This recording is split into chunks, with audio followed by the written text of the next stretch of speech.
how I went from broke PT to six-figure entrepreneur and digital nomad in 2 years. These are my 4 lessons that I have learned. You might ask, why am I sharing this? And it's a good question. And if I had known then what I know now, I would have been able to achieve this in half the time. And so I'm making this in the hopes that you use this information and you can do it in half the time because it's fun. 2 years, 4 lessons, 6 figures, short, sharp, sweet. Let's get started. So lesson number 1 is direction. It's a bit of a vague one because when I started, I didn't know where I was going or where I wanted to go. It was more a case of I just knew where I didn't want to be. And like I said, I was a PT gym instructor working on the gym floor, and I didn't necessarily dislike what I did. There was just this gut feeling in me that I wanted to do something more. This wasn't it. This wasn't enough. And I was becoming what I was scared to be because it went very quick. I was 3 years into working on the gym floor, and I was the youngest guy there. And so I was kind of the new guy, young buck, full of energy. And at the end of that kind of 2-3 year mark, I wasn't the youngest anymore. We had new guys coming in and I was talking to them, this is what happens when you start. Don't worry, you'll get used to it. And this is what happens. And I realized I was almost becoming what I was scared to be, stuck in the same thing, same job. And I looked ahead at where I was going if I stayed where I was. And that thought terrified me because I didn't know where I wanted to go. I just knew I didn't want to be where I was at and where I was going if I stayed doing what I was doing. And so while that isn't anything necessarily special because everyone kind of has this deep desire that they want to do more.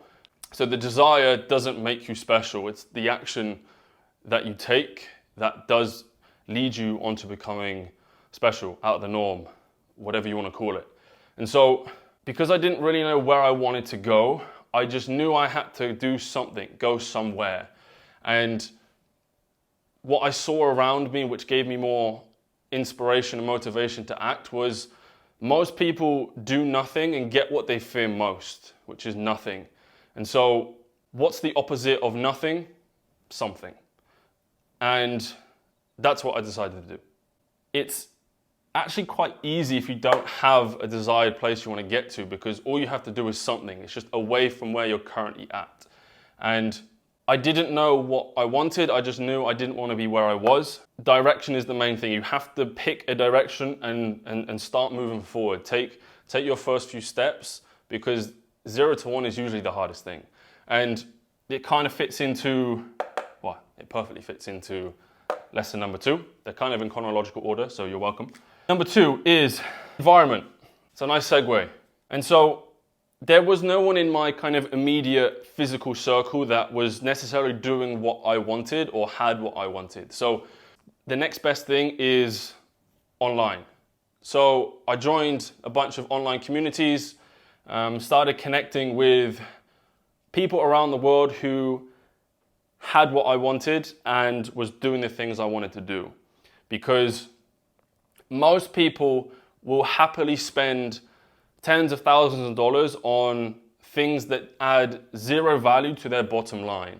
But when it comes to taking advice about success, financial success, moving forward in life, just overall life improvement, they seem to be happy to take tips, tricks, hunches, rumors from people that don't actually have what they want. It's just stuff they've heard from people they've heard. And it just kind of goes around in this circle where people are trying to get rich quick. And for me, I'd rather get rich for sure than get rich quick.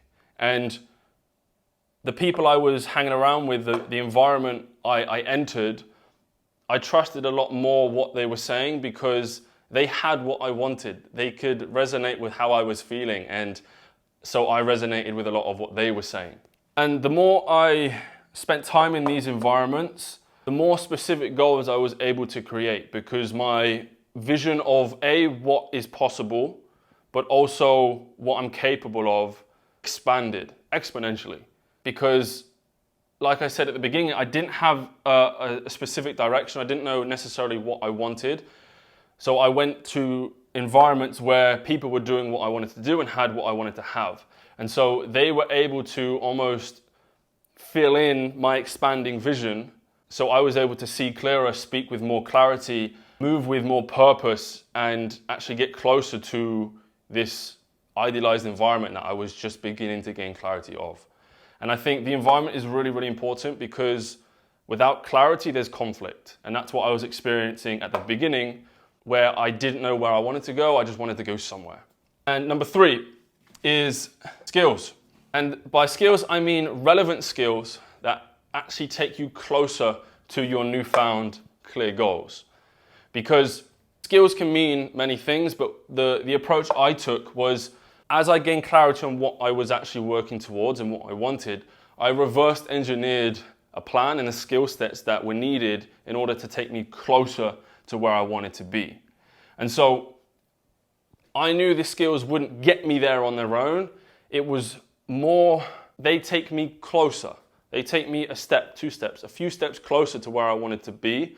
And that's the approach I'm always taking, because my initial goals that I created, I've now achieved them. So the people I'm hanging around, the goals I'm setting, they're all changing, they're all evolving. So the skill sets you decide to work on, especially the first one, it just needs to take you closer to where you want to go. It doesn't need to get you there.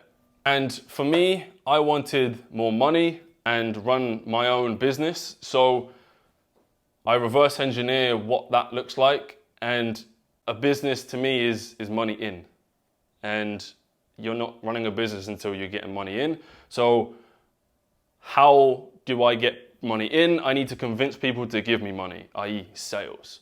And so I went all in on sales, and specifically online DM sales, because when I was here and I didn't have that lack of direction, I had that lack of direction, I knew I wanted to see more of the world. I didn't want to be dependent on a physical location. I wanted more geographical freedom.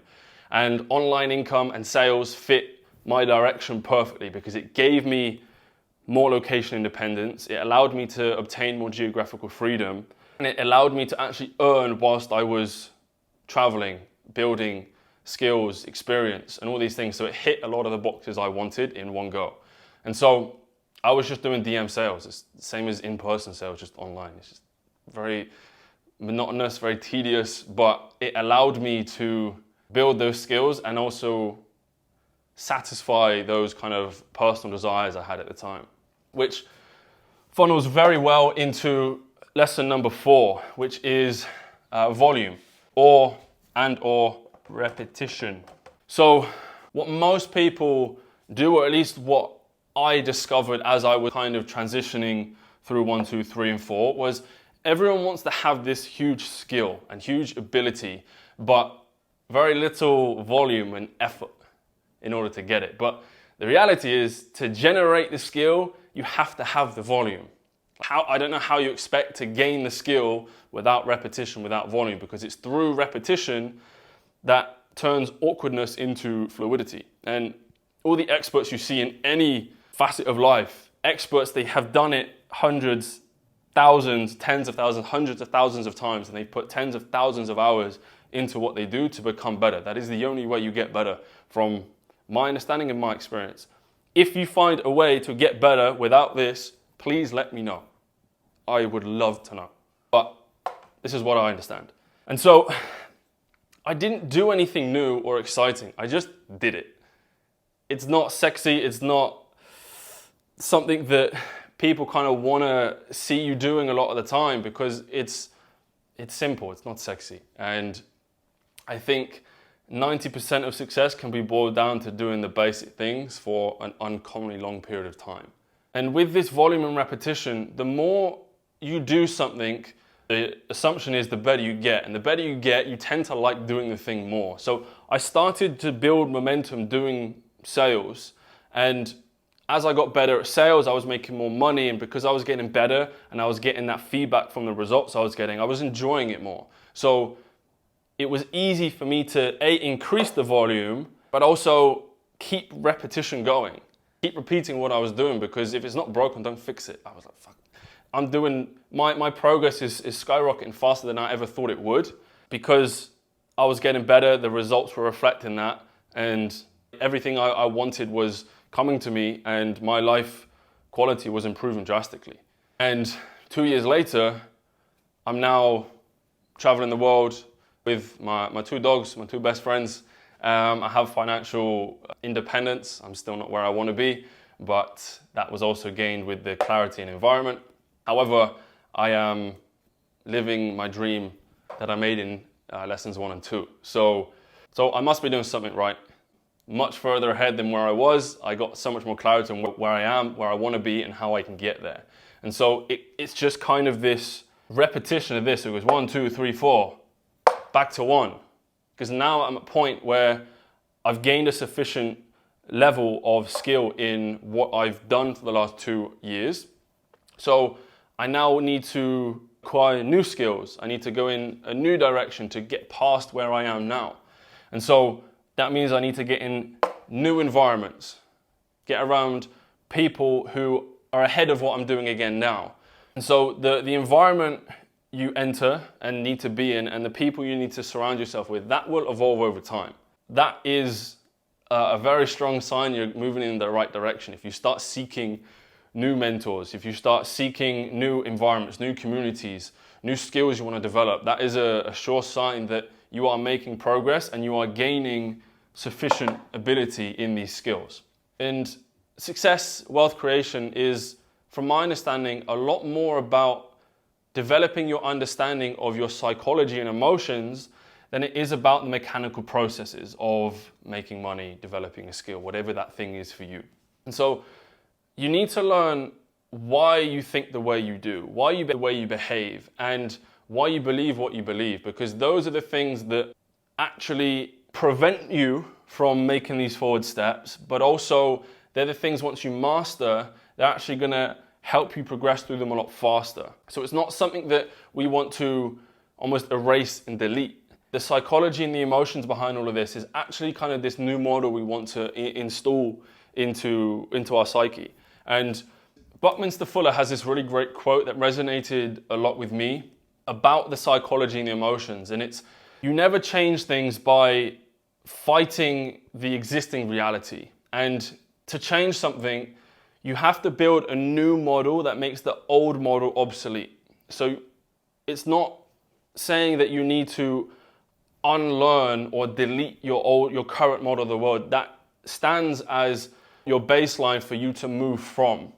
Because it's hard to get to where you want to go without knowing where you are currently, and knowing that the distance between helps you push forward. So you're not trying to erase your current model of the world. You just need to make a new model, build a new model that makes the current one obsolete. And that comes from the psychology and the emotions and what I understand is the people processes behind success and wealth. Because the mechanical processes are relatively simple. There's always going to be a new way to make money, a new trend to follow to get rich. They're always going to, the ones are going to be here, and there's always going to be new ones that come. And those mechanical processes are fairly simple. You just kind of do the necessary actions. But the reason most people fail, from my understanding, is because they don't understand enough about how their psychology works, but also the psychology of others. And that really does affect your volume and repetition ability, because it's your ability to keep doing the action, keep doing the thing without seeing the results immediately. So it's that you can get into that concept of delayed gratification. But I'm trying to keep this as simple as possible with the 4 main things that have made the biggest difference for me. And so if I had known this when I started, I could have done this in half the time. So I hope you can take something from this information, apply it, and then you can do it in half the time. Because I would have killed to know what I know now when I did then, or at least have some more clarity around these things and not be fooled into the idea that it's not beneficial to understand more about your psychology and the psychology of other people. I think it's paramount in creating long-term generational success. Because like I said, I'd rather get rich for sure than get rich quick. And I plan to be financially independent and successful for the rest of my life. I don't plan on doing it in 6-12 months and then it crash because I don't know what the fuck I'm doing. or how to get it again, because I've probably spent it by then. So I'd rather get rich for sure and get rich for life than get rich quick. So 4 main lessons that I've learned so far in these first 2 years. It'll be interesting to see in the next 2 years what my next 4 are, or if there's more, there's less, or if they're the same. So see you in 2 years.